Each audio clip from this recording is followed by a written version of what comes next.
distinguished Senator Cleopas,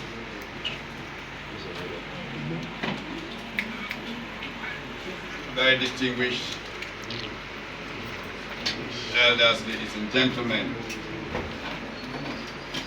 I feel humbled and challenged by this assignment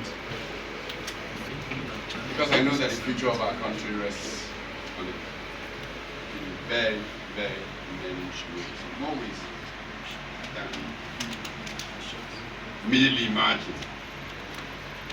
But I want to begin not just by thanking those who have taken the trouble to think it through and recognize that this is an important process, but by recognizing our nature as African people challenged.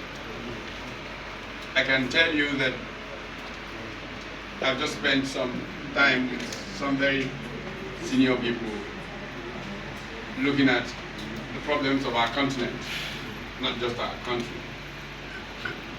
I made a speech in Geneva a few months ago, and I'm returning to take that forward next month. Yes, is that speech. And I pointed to the fact that 12 men in California have more capital than the entire continent of Africa.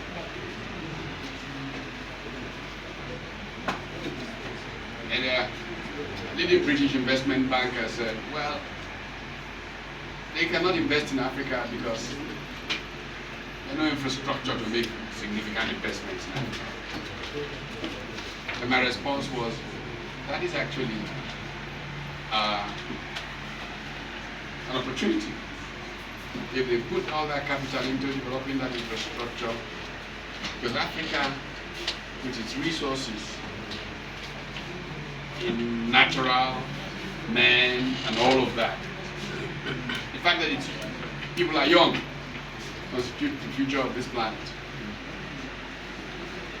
And after that, we started an initiative. I happen to be chairman of the Pan-African Trade and Investment Committee for the African Union, private sector. With the Afro-Exim Bank, we launched an initiative of a new narrative on Africa. Because the question was, these men don't see Africa. All they see is bad politics. They don't see the entrepreneurs who are getting ready to make this continent a different place. And so I come to this assignment bearing that in mind. And I begin by reminding myself of who as Africans we really are. We often say, and the South Africans capture it best, the Ubuntu concept. I am because we are. The tendency to focus on self, this narcissism that's eating up our political space, has prevented us from remembering who we are as Africans and recognizing that we all have the possibilities of thriving because the collective thrives. If we would just bear that in mind, we will see the need to reconcile differences. These are small things compared to the greater good that is out there that we can claim as a people. You know, many years ago, an American president called Lyndon Baines Johnson made a statement which the Malaysians took and made it theirs. He said, it is better for everybody to be inside the house, pissing out, and for some people to be outside the house, pissing. Because the house will smell, and you won't be able to enjoy being there. We're calling out to all of our compatriots. People have been hurt in different ways, but the greater good will profit you just as it profits those who may be quote-unquote temporary winners.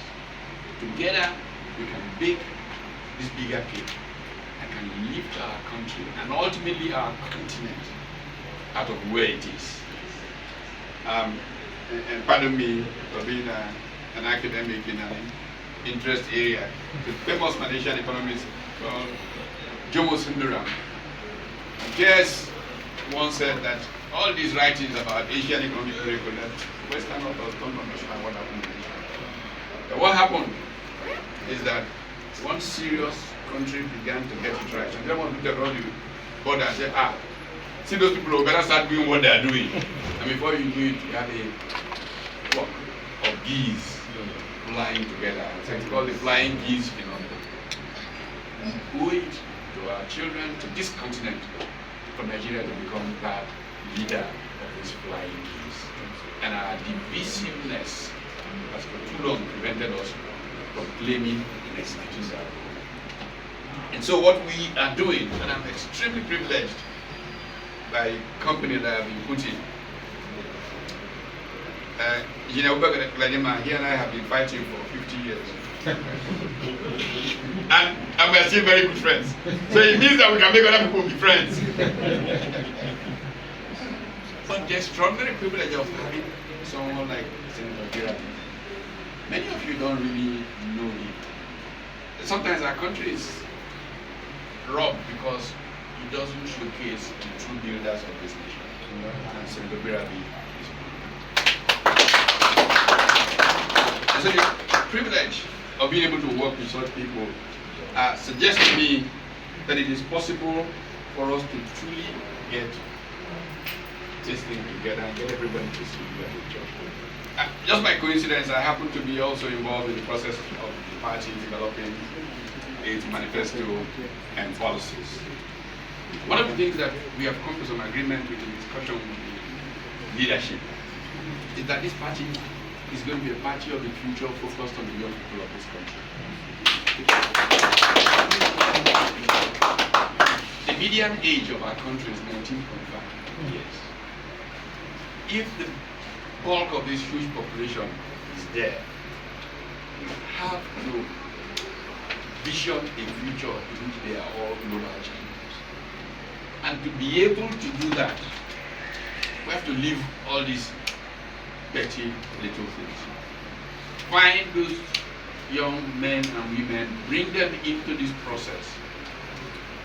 Get them to become like Barack Obama became living Harvard community organizers. To go into the society and help create that future, not waiting for even a political party to. And this process is what we're starting here. There is nobody who has entered this process that will not have a place in building this great Nigeria. And some of those who may have, quote unquote, not received nominations may be greater champions and receive greater benefit. So what we're calling for is for people to get ready, for all of us to wash our hands well, so we can eat well together. Because truly, this pounded yam that is about to be put before us is bigger than the one Chino and Chebe wrote about. It doesn't matter where you are sitting and you not see the people behind, plenty of pounded yam. The problem is that a few people who see very narrowly in their narcissism think it's a small cake and are creating discomfort for all of us. Let us show them that there should be a cake and let that country go forward. Thank you, sir. Our father, Papa Galadima, is